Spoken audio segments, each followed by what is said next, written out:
Olá, meu amigo, minha amiga, muito obrigado por vocês estarem aqui no nosso Portal do José, fechando mais uma semana que foi repleta de acontecimentos muito importantes e que culminaram no dia de hoje com mais uma revelação envolvendo um dos filhotes do clã Bolsonaro. Será que ele vai passar da condição de mero agitador para a condição de indiciado, a condição de criminalizado por ter um sócio que financiou a tentativa de golpe de Estado aqui no nosso país? Pois bem, outras situações também estão movimentando muito o mundo político, como, por exemplo, os conflitos que estão sendo apresentados agora entre o poder legislativo, comandado ali pelo Arthur Lira, e o governo comandado pelo presidente Lula. Será que o conflito que nós estamos vendo, ele tende a dar algum tipo de peso, de vitória à turma de Lira? Ou será que a situação pode ser resolvida de outro modo? O presidente Lula tem algumas condições muito fortes de enfrentar essa situação. Pois bem, vou conversar com vocês sobre essas questões, temos muitos assuntos, mas antes de mais nada, quero convidar você que está chegando agora no nosso portal a se inscrever, você que é muito bem-vindo, conheça também os nossos outros vídeos, se você puder, compartilhe, dê seu joinha, se você gostar, se inscreva também no nosso clube de membros, que é uma forma adicional que a plataforma YouTube disponibiliza, né, para as pessoas que simpatizam com os canais e querem ficar mais próximos, enfim. E se inscreva também no nosso portal, né? E mande também o seu comentário e o seu joinha, porque aqui são sempre muito bem-vindos, tá bom? E ajudam também a gente chegar a mais pessoas como você. Gente, muitas pessoas mandaram comentários aqui para o nosso portal criticando o fato de uma notícia que eu dei aqui, né, que uma magistrada bolsonarista foi expulsa, né, foi banida da magistratura do estado de Minas Gerais. As pessoas ficaram muito incomodadas pelo fato dela receber ali uma aposentadoria. Bom, vamos observar algumas questões. Em primeiro lugar, não é uma aposentadoria integral. Ela é uma aposentadoria proporcional ao tempo que ela ficou na magistratura. Mas isso é também uma iniquidade. Isso é um prêmio para quem está agindo de forma incorreta, de forma imoral, de forma ilícita. Está prejudicando o Poder Judiciário, está prejudicando o cidadão. Isso não é pouca coisa. Então, esse é um benefício que deveria ser extirpado, ser banido. Mas ele acende algumas questões que eu percebo que os veículos de comunicação não querem tratar dessa questão, muitas pessoas do poder constituído não querem tratar dessa questão, mas é uma situação que nós, enquanto cidadãos, devemos levantar essa bola nessa questão. Não é possível que os magistrados tenham 60 dias de férias remuneradas. Que história é essa? Isso precisa ser questionado, que emendem feriados, que na Justiça do Trabalho você tenha ali um feriado na sexta-feira e na quarta-feira o fórum já não funciona. É o único lugar do mundo que você tem um feriado preparatório para o feriado. Então, além das gratificações dos diversos auxílios que fazem com que a remuneração dos magistrados ultrapasse muitas vezes o salário do governador, do deputado, do presidente da República, não é possível que essas coisas permaneçam como estão. Por que o magistrado tem 60 dias de férias? É muito puxado, tem muita atividade. Mas tem muitas atividades que são puxadas também que não tem 60 dias de férias. E se tem 60 dias de férias, por que vendem 30 normalmente? É porque é sinal que os 60 dias não são tão necessários assim para você dar uma relaxada, né? Agora, esse tipo de situação só pode ser modificada se o próprio Supremo Tribunal Federal, ou seja, o órgão do Poder Judiciário, apresentar uma lei que modifique esse tipo de situação. E aí, todo mundo se faz de morto, né? Ninguém quer mexer nessa questão. Então é necessário que isso venha à tona. A gente viu um tempo atrás algumas discussões, né, querendo fazer operação lava-toga, né, a CPI da lava-toga, mas isso mirando em alguns magistrados. Isso não resolve o problema, você investigar a vida pessoal do magistrado, porque o problema está na estrutura de uma maneira geral. Mas como nós ficamos 4 anos discutindo insanidades, esse tipo de debate ele não passou nem perto, né, de qualquer assunto público aqui no nosso país. Mas ainda bem que nós temos esse tipo de espaço aqui, como o nosso, né, e a gente pode jogar essas questões. Então vamos seguir aqui em frente que temos mais situações, né?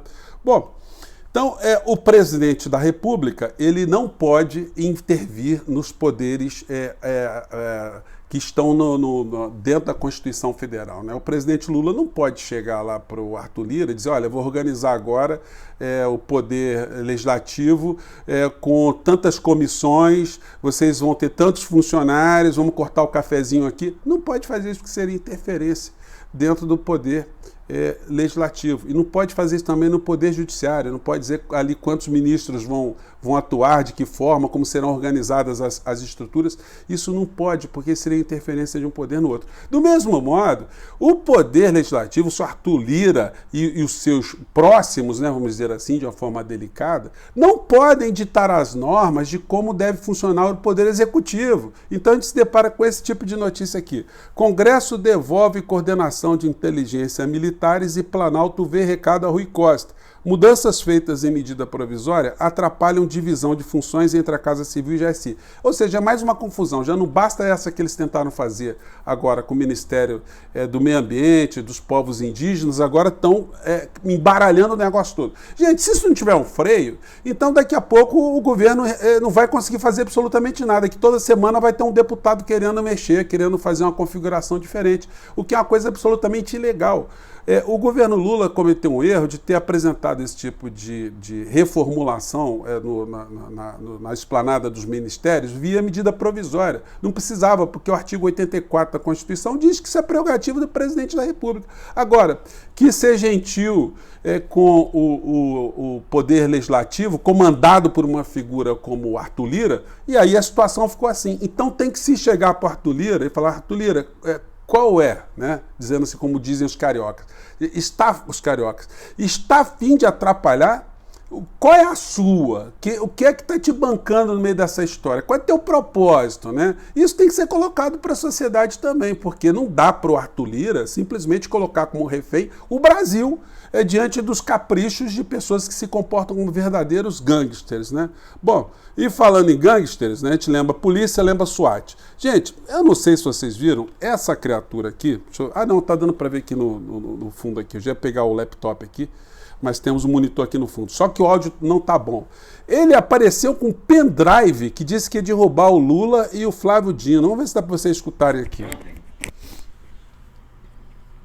Tá aqui a bala de prata. Tá? Posso até chamar de caixa preta, né? Porque a caixa preta da aeronave ela é dessa cor, laranja.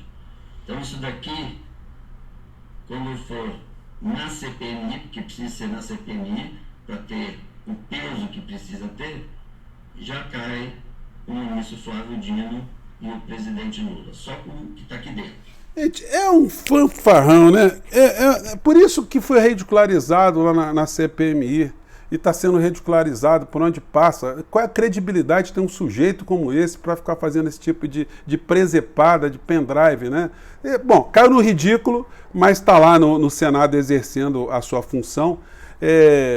Não podia ser de outro modo, né? Ele faz ali um time junto com a Damares, junto com o Magno Malta, com o Flávio Bolsonaro, né? Com muitas figuras, né, que saíram do mundo do bizarro para dentro do parlamento brasileiro. Alguns foram para a cadeia, né? Então, enfim. E hoje a gente vê essa notícia aqui. Eduardo Bolsonaro abre empresa nos Estados Unidos com empresário que apoiou atos golpistas. Gente, essa gente só andou metida com marginal nos Estados Unidos, com gente de altíssimo calibre criminoso, gente que atua lá nos Estados Unidos contra a racionalidade, contra a democracia dos Estados Unidos e reflexamente contra a democracia de outros países. Eles tentam usar o Brasil como uma espécie de país cobaia para as insanidades, os interesses dessa gente, interesses que envolvem muito dinheiro, né? E aí eles encontraram no clã Bolsonaro o time perfeito para fazer do nosso país uma espécie de cobaia. Aí a gente vai vendo situações como essa aqui, Dudu Bananinha sócio de golpista. Gente, enquanto ele está ali só falando dentro do Congresso Nacional, tirando onda, isso é uma coisa. Outra coisa é descobrirem que o sócio dele andou botando grana, andou gastando energias, andou se posicionando para derrubar a democracia do nosso país, para destruir a democracia do nosso país. E vamos lembrar que é o mesmo sujeito que disse que com um cabo, que um soldado, né, fecharia o Supremo Tribunal Federal. Bom, e aí a gente vai vendo as conexões, ele vai ter que prestar esclarecimentos na CPMI. Não adianta ele fugir dessa história, não. Antes das eleições no Brasil, veja o que a turma, os mentores do bolsonarismo aqui no Brasil, estavam fazendo lá. Eles estavam fazendo vídeos terroristas, vídeos conspiratórios para alarmar a comunidade brasileira fora do Brasil e também instrumentalizar muitas das pessoas que seguem essas criaturas aqui dentro do nosso território. E muitos utilizaram esse tipo de pânico, esse medo que eles tentam implantar através desses mecanismos criminosos como uma ferramenta política. Eu acho que dá para vocês acompanhar aqui a legenda, tá? Mas eu vou tentar comentar aqui em cima, porque as letrinhas estão meio embaralhadas aqui. Esse aqui foi um programa do Steve Bannon com um cidadão que eu vou comentar aqui com vocês, né, que é um dos amigos do clã Bolsonaro. Então ele faz uma fala alarmista dizendo que o Brasil ia ter um golpe e que se Lula ganhasse as eleições o Brasil ia virar Venezuela, que ia criar campos de concentração. Acompanhe só, gente, que maluquice. Vamos lá.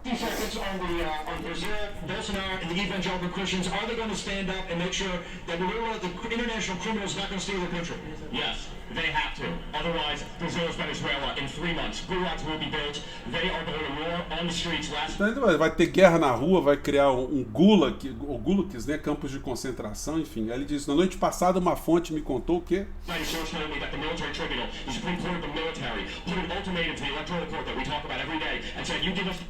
Que os militares deram ultimato à corte eleitoral, né?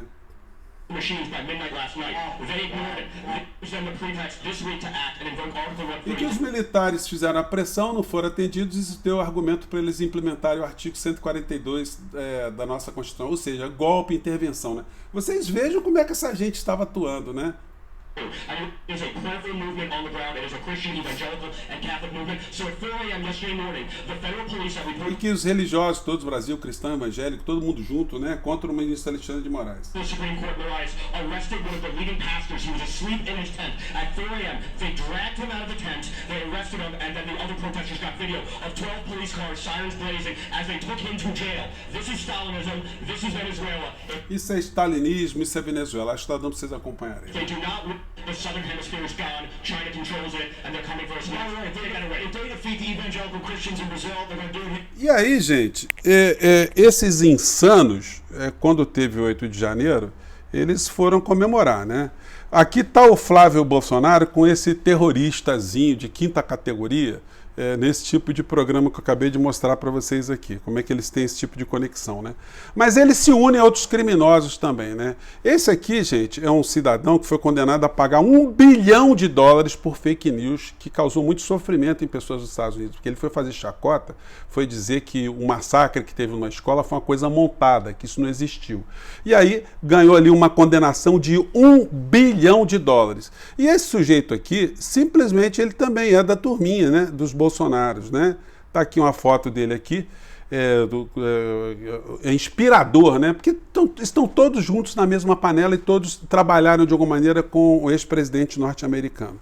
Aqui tem mais uma matéria, né? Steve Bannon e aliados de Donald Trump comemoram Capitólio brasileiro. Então, uma matéria aqui muito interessante no Brasil de fato, mostrando aqui que o Bannon, ele fez depois um podcast onde ele convidou outros golpistas também para ficar dizendo que o Brasil tinha feito um novo Capitólio, que iam tomar o poder de Lula, enfim. Isso acaba mexendo com o imaginário de muitos insanos de uma maneira geral, né? E fechando aí o rol de criminosos, isso aqui é uma foto do Bolsonaro, do Dudu Bananinha, com esse cidadão aqui. Quem é esse cidadão aqui? É uma espécie de um cara que criou também uma ferramenta, né, para os extremistas navegarem pela internet sem serem incomodados, né? Então ele veio para o Brasil para implementar isso aqui. Mas quem é esse cidadão? Ele se chama Jason Miller. Olha o currículo do elemento aí. Ex-assessor de Trump, Jason Miller disse que contratou prostitutas e visitou casas de massagem segundo documentos judiciais. Esse escândalo aqui, gente, onde ele foi apontado de ter dado pílulas abortivas por uma dessas prostitutas que ele contratava, né, que ele tinha ali, enfim, relacionamento, ela engravidou e o cara teria feito isso, então teve um processo, um rolo desgraçado. Mas isso fez com que ele dissesse em juízo que ele cometia o adultério ali, um homem de Deus, um homem religioso, né? Ou seja, gente, é muita picaretagem, é muita vigarice que conecta essas pessoas mundo afora. E isso precisa ser esclarecido aqui no nosso país, porque essa loucura, essa insanidade, esse extremismo, isso não vem à toa, não. Isso tem uma raiz, isso tem um fundamento financeiro no final da história, como o Dudu Bananinha está mostrando pra gente, né? Montar empresa nos Estados Unidos, para que é? Para fazer algum tipo de caridade ou para colocar mais dinheiro no bolso e atacar mais a democracia? Bom, mas aí a CPMI está aí para revelar essas situações para a gente, né? Eu fico por aqui, gente, temos mais assuntos importantes, mas enfim, nosso tempo aqui já chegou hoje, tá bom? Um grande abraço, até o nosso próximo encontro. Tchau.